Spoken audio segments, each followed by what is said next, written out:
नाशिकमध्ये माणुसकीला काळीमा फासणारी घटना घडली। 8 वर्षीय मुलावर लैंगिक अत्याचार करण्यात आलेत। या मुलाचा मृतदेह इमारतीच्या डक्टमध्ये संशयास्पदरित्या आढळला। त्यामुळे परिसरामध्ये एकच खळबळ माजली। मुलगा मूकबधीर असल्यामुळे संशयितांना फायदा घेतला। नाशिकच्या गंधर्वनगरी परिसरामध्ये ही घटना घडली। संशयित आरोपीचा शोध घेण्यासाठी नाशिक पोलिसांची 3 पथकं रवाना झाली आहेत। कन्स्ट्रक्शन साइट मध्ये एक 8 वर्षाचा मुलगा मयत स्थितीमध्ये काल आढळून आला होता।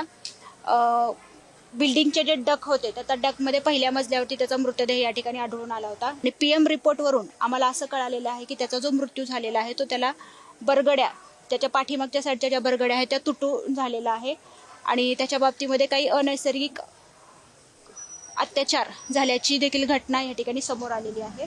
तर त्या बाबतीमध्ये तपास सुरू आहे। उपनगर पोलीस स्टेशन या ठिकाणी घटनाच्या बाबतीमध्ये गुन्हा दाखल करण्याची प्रक्रिया सुरू झालेली आहे आणि आरोपीच्या शोधासाठी 3 टीम रवाना करण्यात आलेल्या आहेत।